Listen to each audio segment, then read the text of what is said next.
Hola, pues nuevamente estamos en este programa Hospital al Aire. Y en esta ocasión pues vamos a platicar con nuestras nutriólogas, con la licenciada Judith Rodríguez. Muchas gracias por estar aquí. No, de nada. Con nuestra nutrióloga Patricia Magaña. Muchas gracias. Gracias. Y con la licenciada María Fernanda Maldonado. Gracias por estar aquí. Muchas felicidades anticipadas. El 27 de enero es día del nutriólogo y de la nutrióloga. ¿Por qué hay tantas nutriólogas y tan poquitos nutriólogos, Judith? No sé, supongo que porque lo relacionan con los alimentos o la cocina. Pero ahora hay muchos chefs, ¿no? Hay muchos chefs y ahora también ya hay mucha nutrición en el deporte también. Oye, una pregunta, a veces nos confundimos y hablamos de manera indistinta de nutrióloga, nutricionista y dietista. ¿Cuál es la diferencia? A veces depende del país donde se esté, pero aquí en México la diferencia es el grado de estudio. El nutriólogo tiene la licenciatura, que normalmente dura por ahí de 4 años más 1 año de servicio social. El nutricionista normalmente es alguien que estudió una carrera técnica o un curso técnico. Y el dietista pues como que está enfocado sobre todo como apoyar al nutricionista en la parte de preparar el ensamble de los alimentos. Uh-huh. Bueno, entonces queda claro que las nutriólogas tienen una carrera, igual que el médico, es una licenciatura, entonces pues tienen muchos años de estudios y después también se pueden especializar, ¿no? Así es. ¿Y hay suficiente nutriólogas en México, Pati? Hoy en día las universidades están generando cada vez más la carrera de nutrición y sí hay ya muchísimo más cantidad de nutriólogas en el país. Aquí la cuestión es que no se le están dando muchas veces el uso apropiado. La carrera de nutrición y una profesionista en nutrición tiene su ámbito laboral en prácticamente todos los ámbitos, en todos los lugares, en empresas, en hospitales, en poblaciones, en eventos, y desafortunadamente como es una carrera relativamente nueva y muchas personas no entienden la importancia y no reconocen la oportunidad que tienen al tener un profesional de este tipo, pues no se le está dando el uso que debería de ser. Pero ¿hay suficientes nutriólogas para atender los problemas de nutrición en el país? No creo que haya todavía a estas alturas suficientes nutriólogas y sobre todo que estén capacitadas y entrenadas obviamente en el rubro en donde se les coloca. Todavía no hay suficientes, pero definitivamente hay más y se podría, todas esas que existen ahorita se pueden usar de una mejor manera. ¿Dónde estudiaste nutrición? En la Universidad de Guanajuato. ¿Y tú, María Fernanda? Igual en la Universidad de Guanajuato. Judith. Yo en la Universidad Iberoamericana. De León. De León. Uh-huh. Bueno, generalmente cuando escuchamos voy a ir con la nutrióloga, pues es porque queremos bajar de peso. Entonces que nos ponga una dieta para bajar de peso. Pero pues tener nutriólogas en el hospital, pues no precisamente tiene que ver con eso. ¿Pues podrías decir, María Fernanda, un poquito la importancia de las nutriólogas en un hospital? Sí, bueno, las características de un paciente hospitalizado o un paciente sano es muy diferente. Depende de la patología que tenga, de las necesidades fisiológicas, y a partir de eso, por eso es la importancia de un nutriólogo especializado en el área clínica, porque con eso podemos ver cuáles son sus necesidades y qué nutrimentos específicos requiere de acuerdo a la condición que se encuentre. Entonces es muy diferente el área de trabajo. Claro, que de todas maneras el que está gordo ya está enfermo, ¿no? Ahí también tenemos otro reto, pues porque a pesar de que tiene necesidades, pues no podemos seguir como promoviendo la obesidad. Entonces tampoco sería como un trabajo en el área hospitalaria ahí dedicarnos solamente a bajarlo de peso, ¿no? Sino de cubrir sus necesidades. Sin embargo, irlo llevando poco a poco pues a un estado de salud o más complementar el tratamiento. Exactamente. Más óptimo. Hay algunas publicaciones que dicen que alrededor de la mitad de las personas que están hospitalizadas tienen desnutrición. ¿Así es? Así es. ¿Y por qué ocurre eso? Pues mucho es precisamente porque llegan a un hospital ya con una enfermedad y esa enfermedad ocasiona un catabolismo, que se consuman más rápido, hacen que pierdan el apetito, o no pueden comer porque la misma enfermedad no les permite, si es a nivel aparato digestivo, no les permite que ingieran el alimento o que lo mantengan y pueda darse la digestión y la absorción del mismo. Muchas veces también todo el proceso que lleva para hacer una evaluación médica del paciente, que si se queda en ayuno por estudio, que para alguna evaluación, que si va a pasar de quirófano, que siempre se suspendió por alguna razón, eso va también perpetuando la desnutrición del paciente durante sus días de estancia. Claro. Entonces, pues como ustedes están empezando a notar, pues las personas, los pacientes que tenemos aquí, ya de entrada, la gran mayoría tienen un problema relacionado con la nutrición. Por eso tenemos a nuestras nutriólogas. ¿Y cuál es la tarea que hacen ustedes aquí, Pati, en el hospital? Pues la principal y la más importante, que es la que inicia nuestro proceso, pues es la detección. La detección de la desnutrición o de la necesidad del paciente de una intervención de una nutrióloga.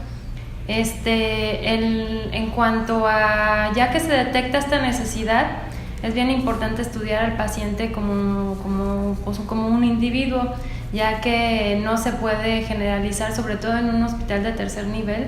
Es muy diferente el requerimiento y cómo se va a dirigir el tratamiento de nutrición a ese paciente en específico.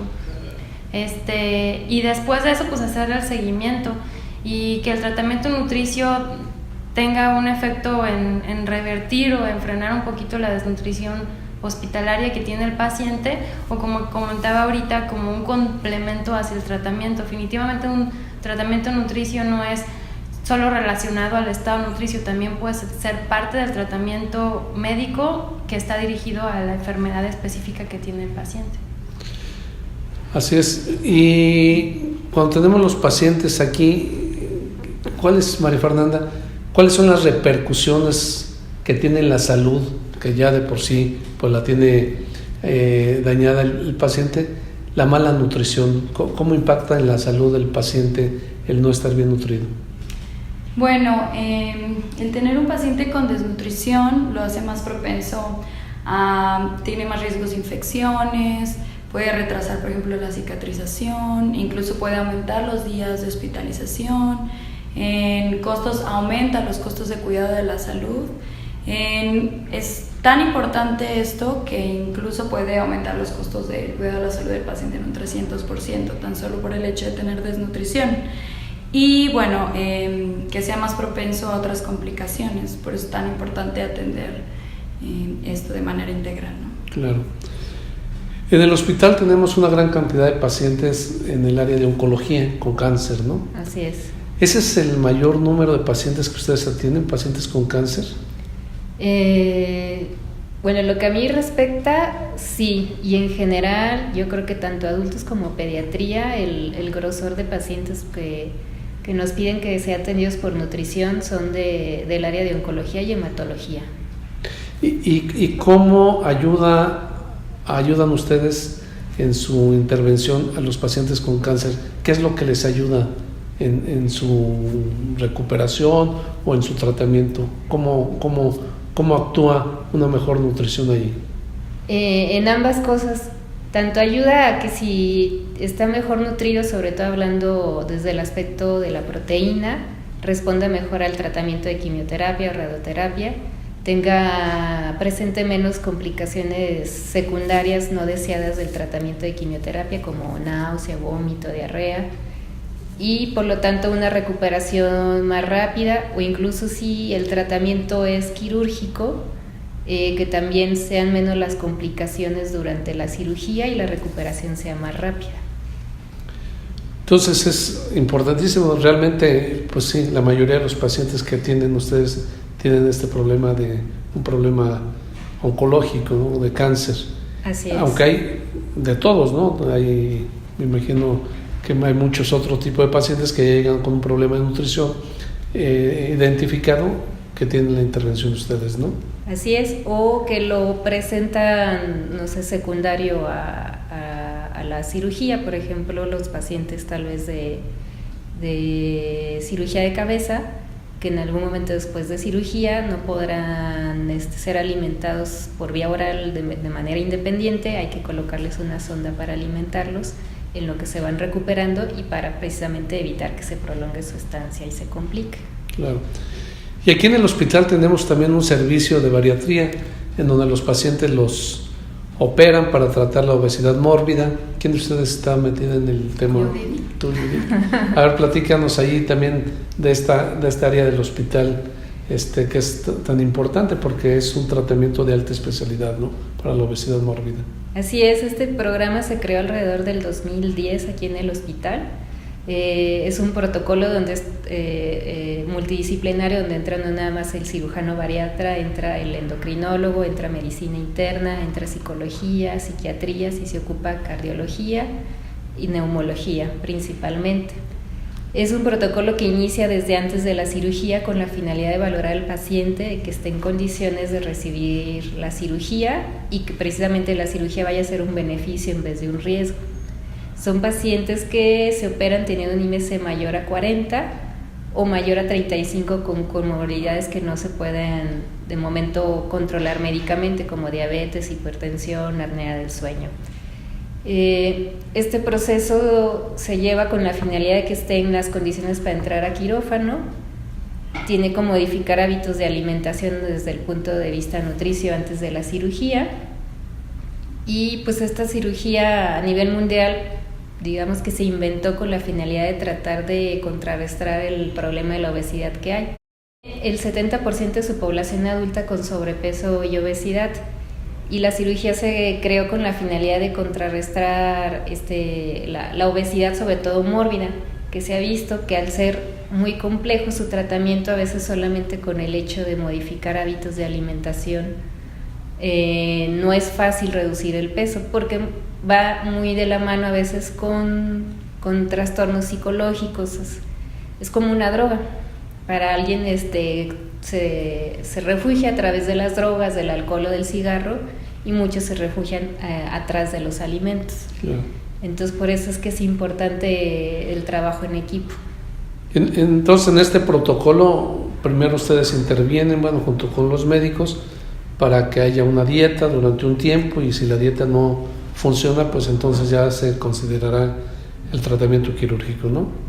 Sí, y al mismo tiempo se busca reducción de peso y sobre todo reducir el tamaño del hígado para disminuir complicaciones cuando entran al momento de la cirugía, porque obviamente es una cirugía importante donde se modifica la anatomía del aparato digestivo y se les da seguimiento después para irlos enseñando a comer y de acuerdo a la tolerancia que van presentando, y también precisamente lograr el objetivo de alcanzar un peso sano y que no nos vayan a presentar complicaciones como desnutrición en el caso de que no sigan las indicaciones.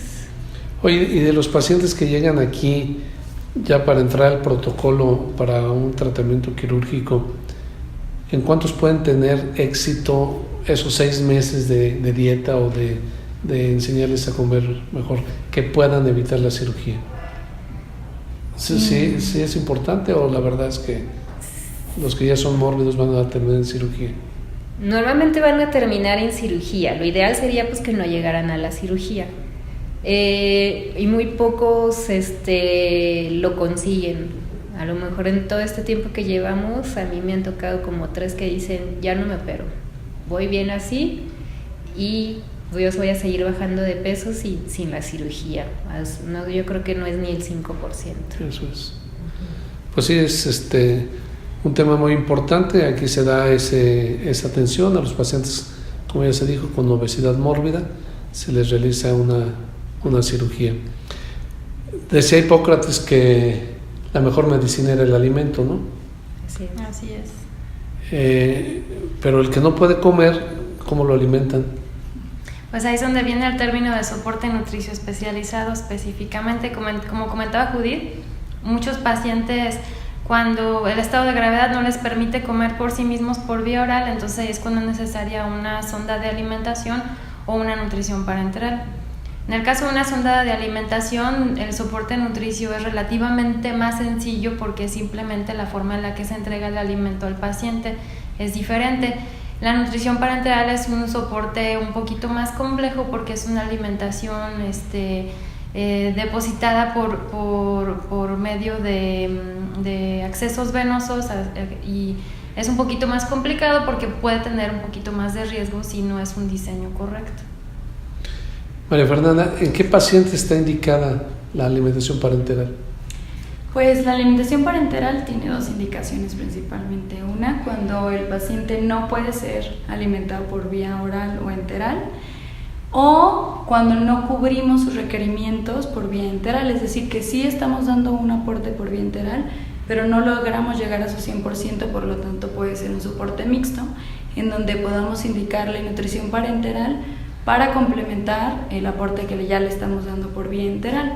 Es muy importante que si no se logra el requerimiento, precisamente para no llevarlo a una desnutrición, pues se complemente de esta manera con ambas vías. Sí, en efecto, la alimentación parenteral pues es alimentarlo por la vena, es ahí donde va el alimento, y esto, pues estas son las indicaciones, pacientes que no pueden comer o para complementar, pero también tiene sus riesgos, ¿no, Judith? Tiene sus riesgos, pero conforme ha avanzado la tecnología y conforme se ha ido estudiando un poco más sobre todo el riesgo de infección, ha disminuido. Y precisamente por eso ahora existe el término de nutrición parenteral suplementaria, para complementar los requerimientos que no se cubren por vía oral o enteral. Entonces, afortunadamente aquí también ya contamos con clínica de catéteres que está muy al pendiente de los accesos venosos y que disminuye el riesgo de infección, que es el riesgo como que más importante que se podría presentar en alguien que recibe nutrición parenteral.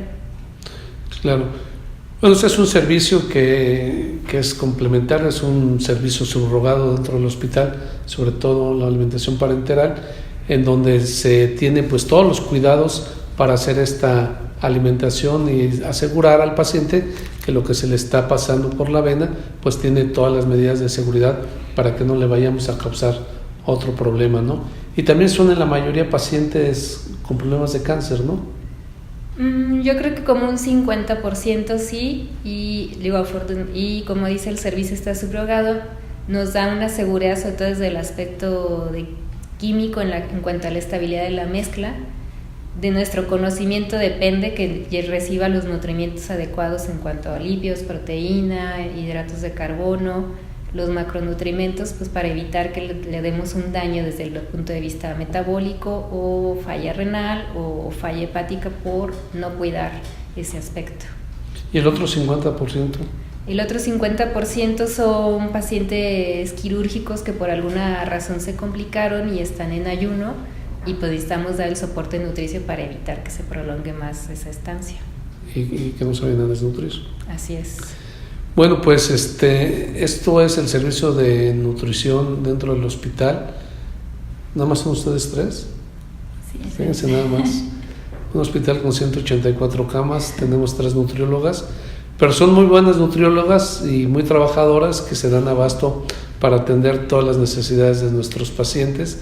Están permanentemente cerca de ellos y viendo sus necesidades para apoyarlos y que su mejoría sea más pronta, también para que duren menos tiempo, como ya se dijo, en el hospital, y también pues para que cueste menos su estancia aquí. Pero sobre todo lo que se busca es que el paciente que entra dentro de este hospital pues también tenga este apoyo nutricional.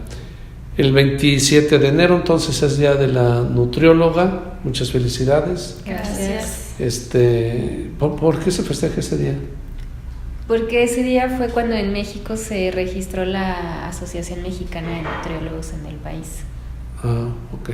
Y dijeron, pues a partir de ahí... Ese día se conmemora el Día del Nutriólogo. ¿Y hay alguna otra fecha internacional? ¿Quién sabe? Sí hay, pero no me la sé. Bueno, nosotros vamos a festejar a nuestras nutriólogas y a los nutriólogos de este país el próximo domingo, 27 de enero. Y pues muchas gracias. ¿Quieren decir algo más? Muy bien, pues agradecer la invitación al programa. Muchas gracias. Bueno, pues muchas gracias y nos vemos en la próxima. Gracias. Gracias.